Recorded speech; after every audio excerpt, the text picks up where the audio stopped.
Welcome to this special broadcast exploring DRM technology. I'm Scott Hollinger. We're here to share how KTWR is going to change the way you listen to shortwave radio. Our new transmitters use digital radio mondial technology, or DRM for short. DRM provides a strong, clear signal so you can enjoy the broadcasts of KTWR.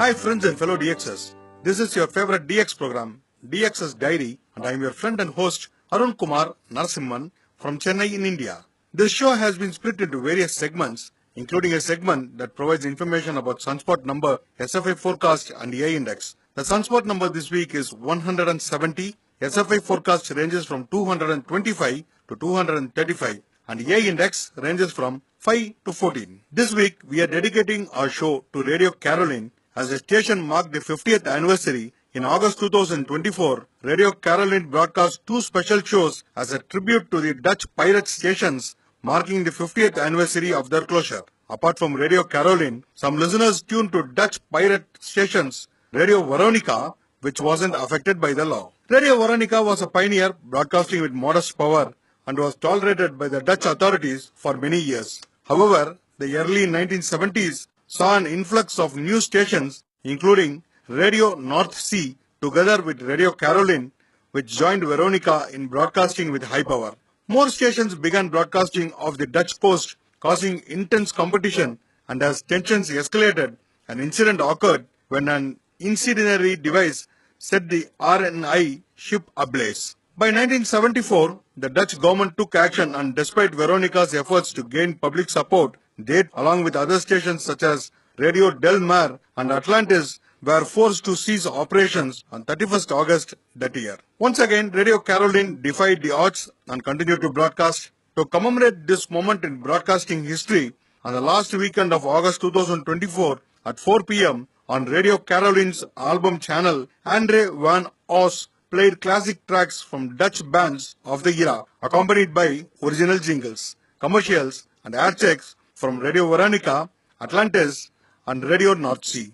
This show also featured the final moments of these stations, at exactly 50 years to the date from when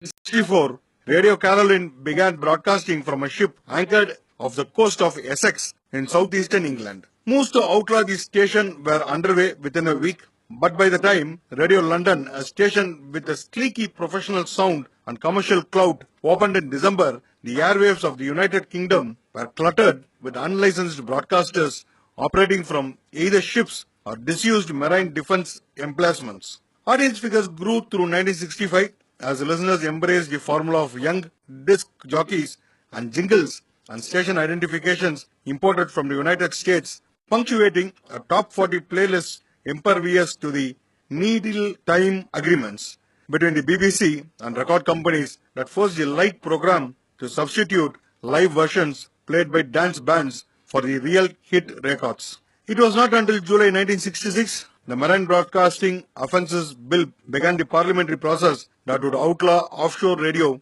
on August 15, 1967. By then, the British Broadcasting Corporation's new Radio 1 with expired disc jockeys such as John Peel, Kenny Everett and Tony Blackburn was only 6 weeks from its launch, and only Caroline among the major players risked prosecution, remaining on air until March 1968. Friends, recently we have started a new contest that will run for the next 2 months, and 2 lucky winners will get a free license to the web application of the famous World Radio TV Handbook. For a person to take part in this contest, listen to DX's Diary every week for the next 2 months and email me your reception reports regularly.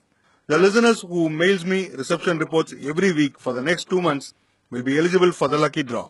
I thank WRTH's new management, RDC Publishing and Services, WRTH, Guida Italia for the 2 free licenses. And I would like to thank all of you for taking your valuable time to listen to DX's Diary and mailing us your reception reports. Now the time has come to say goodbye to all of you, and do not forget to send your reception reports and band scans to dxsdiary@gmail.com. Until next week, this is your friend and host Arun Kumar Narasimhan signing off. 73. Bye-bye.